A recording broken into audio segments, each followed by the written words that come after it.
COVID-19 has had a major impact on all of our lives, in particular on the way we work. The pandemic has shown that remote working is not only possible, but in many cases beneficial for both employers and employees. And of course, it means a boost for regional Australia. Here's Jo Palmer, founder of Pointer Remote Roles, which connects people with jobs. Hi there, Jo. So have you seen a big increase in inquiries and interest in remote working, both from employers and employees, since the lockdowns began? Not so much an increase in jobs. I think initially during those initial months in the pandemic that people were sort of panicking about holding on to their current staff, let alone continuing to grow, especially with a remote team.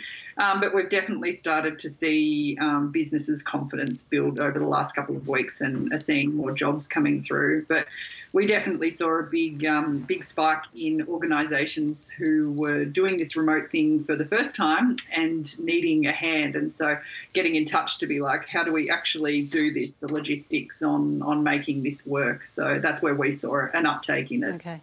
So you live in a town in regional New South Wales, quite a small place, I understand. What was your experience of setting up your business? Well, I think that I didn't have any issues starting a business in regional Australia. I found to be quite a conducive place to start a business as far as the overheads are a lot lower living in the regions and those early stages of business where the cash flow is not so fabulous, that being able to do that in a regional area has been really beneficial. But I think what the pandemic has shown is that you can run a national or a global business from anywhere in Australia, in particular in the regions. So if anything, it's been fabulous to shine a spotlight on the fact that you can do it from anywhere. But you do need to have good connections, though, in terms of the internet, don't you? Which is often an issue of living in regional Australia. That must be a frustration. Yeah, 100%. Look, we've got fabulous connection at our farm and we're about half an hour south of Wagga in southern New South Wales. And for businesses and individuals who have got a good, strong connection at home or in a co-working space or wherever they're working from, it is a breeze to do business this way. But for a lot of the businesses and individuals that we work with that we're trying to connect to work, it is definitely a frustration. We actually have a screening process for job seekers coming onto our platform, and that internet connection and good phone service is a criteria to be able to get onto the platform. Businesses, Jo, try to build a sense of community, don't they? Workers do well if they feel they're part of something. So how can you build that idea of community when your staff are apart and working remotely and separately?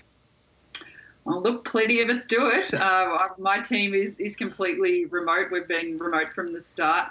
But I think I sort of quite often push back on companies that say, oh, there's no culture when you're working completely remotely and that you need that water cooler chat. And I think that with technology the way that it is, you can't replace it. And we are big advocates for needing to actually catch up in the flesh with your team regularly throughout the year. But I think that that pushback, I often challenge people to say how inclusive is this culture that you're talking about that's in your office? Like quite often they'll talk about after work beers or the foosball table or the ping pong table or those sorts of things. But well, myself with young kids, I would never have been able to engage in after work beers because I'm on the way home to pick kids up from daycare and get home and do all the household things. So I think sometimes we fall into a trap of saying, oh, the culture is awesome in this business, but it might not be completely inclusive for everyone that's working in that organisation.